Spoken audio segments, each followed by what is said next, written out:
Halo semua, salam sejahtera Malaysia, tuan-tuan dan puan yang amat dihormati semua.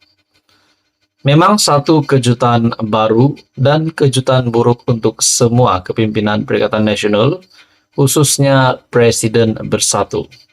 Selepas 4 MP bersatu menyatakan sokongan terhadap kerajaan perpaduan. Ini pasti memeningkan kepala pihak kepimpinan Bersatu sendiri, Tan Sri Muhyiddin Yassin. Apakah tidak, 4 ahli parlimen daripada Bersatu menyatakan sokongan terhadap kerajaan perpaduan. Bahkan satu demi satu menyatakan sokongan dan satu demi satu juga digantung. Adakah selepas ini, mereka mungkin juga berisiko untuk dipecat ataupun letak jawatan? Nah, tuan-tuan, apa yang saya nak kata di sini? Apa yang dilakukan Muhyiddin Yassin selepas perkara ini berlarutan? Mungkinkah beberapa minggu lagi, beberapa hari rasanya akan ada lagi ahli parlimen daripada Bersatu Perikatan Nasional menyatakan sokongan terhadap kerajaan perpaduan. Nah, di dalam satu ulasan daripada Shahabuddin Husin, Perikatan Nasional wajib tuntut penjelasan Hamzah Taqiyuddin selepas 4 MP Bersatu mengumumkan sokongan kepada kerajaan perpaduan pimpinan Anwar demi untuk mendapat peruntukan. Pengerusi PN Mahyadin beberapa hari sebelum ini meminta agar akta lompat parti dikaji semula. Ini kerana, kata bekas Perdana Menteri itu, masih wujud kelompangan di dalam akta berkenaan. Nah, itu menurut Muhyiddin Yassin. Tapi, bekas Menteri Kesihatan, KJ, pula dengan satu pendedahan, membocorkan satu pendedahan yang amat dahsyat untuk didengar oleh Mahyadin dan seluruh kepimpinan Perikatan Nasional. Bekas Menteri Kesihatan, Khairi Jamaluddin, mendedahkan kelompongan berkenaan adalah disebabkan pemimpin Perikatan Nasional sendiri. Khairi Jamaluddin atau KJ berkata, Menteri dan Wakil Rakyat Bersatu menolak cadangan asal yang dibawa Menteri Undang-Undang ketika itu, Wan Junaidi Tuanku Jaafar, berhubung klausa Wakil Rakyat perlu mengosongkan kerusinya jika melanggar prinsip parti serta tidak mengikut pendirian parti di parlimen. KJ seterusnya menambah, pemimpin Bersatu bertegas menentang klausa tersebut apabila ia pertama kali dibentangkan dalam mesyuarat Jemaah Menteri hingga ia dikeluarkan daripada rang undang-undang itu. Berikutan itu Saifuddin Nasution dan Wan Junaidi tampil mengesahkan apa yang disebut KJ itu. Selaku Setiausaha Agung PKR dan Ketua Setiausaha PH yang menggotai jawatan kuasa teknikal bagi menggubal akta berkenaan bersama dua lagi wakil PH, Gobind Singh Dio dan Hanifah Maidin pada 2022.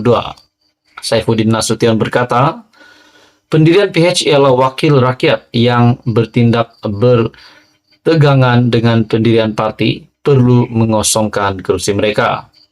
PN masa itu diwakili Hamzah dan Taqiyuddin tidak setuju dengan cadangan PH di atas, katanya. Menurut beliau, disebabkan bantahan PN itu, Wan Junaidi selaku pengerusi jawatan kuasa itu terpaksa mengusulkan hanya cadangan yang mendapat konsensus semua parti saja akan diterima. Wan Junaidi memberitahu ketika mengetuai pasukan khas bagi menggumbal akta lompat parti, beliau sudah menyelesaikan sebarang kemungkinan kelompangan menerusi draft asal penggubalan RUU berkenaan. Bagaimanapun, draft asal yang disiapkan pada April 2022 ditolak Jemaah Menteri susulan terdapat 4 Menteri Kabinet tidak bersetuju dengan salah satu klausa disertakan. Dalam hal ini, akhir daripada ulasan Shahabuddin, sebelum PN terus bercakap mengenai kelompangan dalam akta lompat parti, lebih baik mereka memanggil Hamzah dan Taqiyuddin terlebih dahulu untuk memberi penjelasan. Di peringkat ini, kalau ada yang mahu disalahkan, lantaran sudah 4 ahli parlimen PN beralih arah menyokong kerajaan, mereka itu tidak lain ialah Hamzah dan Taqiyuddin, menurut Shahabuddin Husin. Apa komen Anda? Teruskan bersama di dalam channel ini untuk info yang seterusnya. Halo semua, salam sejahtera Malaysia. Selamat datang ke channel Fels Lifestyle. Tonton dan bapak yang amat dihormati semua, yang saya amat kasihi. Terima kasih karena masih setia di dalam channel ini. Saudara-saudara semua, tonton dan bapak, dimanapun Anda berada yang menonton video ini, ada satu cerita menarik, ada satu pandangan secara pribadi daripada saya sendiri berkaitan dengan isu ahli-ahli parlimen pembangkang yang menyatakan sokongan terhadap Datuk Seri Anwar Ibrahim, yang menyatakan sokongan terhadap kerajaan perpaduan. Kita sudah menyadari bahwa peruntukan untuk ahli parlimen itu, untuk sesebuah parlimen, maafkan saya, untuk ahli parlimen itu sendiri, peruntukan daripada kerajaan itu adalah amat penting. Sudah semestinya setiap MP perlukan peruntukan untuk kawasan sendiri, untuk menjaga kawasannya sendiri, untuk menjaga pengundi-pengundinya. Nah, buktinya sudah lebih daripada 1, 2, 3 ahli parlimen daripada Bersatu yang menyatakan sokongan terhadap kerajaan perpaduan. Nah,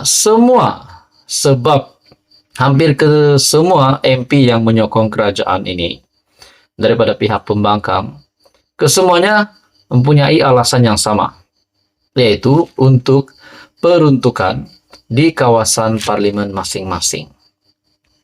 Ini sudah pasti membuat Muhyiddin Yassin sebagai Presiden Bersatu pening kepala.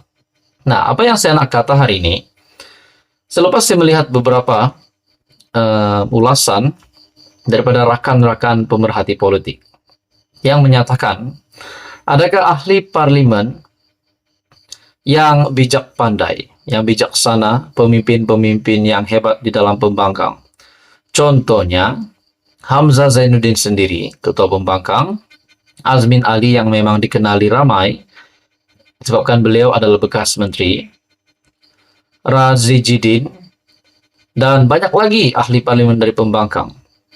Mungkin daripada PAS pun tidak mustahil akan menyatakan sokongan terhadap kerajaan perpaduan untuk kelangsungan selama 5 tahun lagi sebagai ahli parlimen sebelum dibubarkan sempena pilihan raya umum ke-16 pada tahun 2027.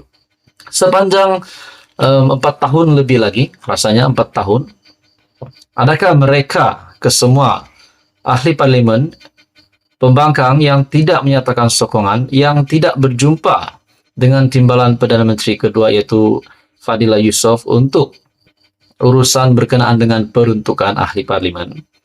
Adakah ahli parlimen dari pembangkang, dari Perikatan Nasional, tidak kira dari Bersatu, daripada PAS, yang tidak menyatakan permohonan mereka untuk mendapatkan peruntukan, adakah mereka mampu bertahan?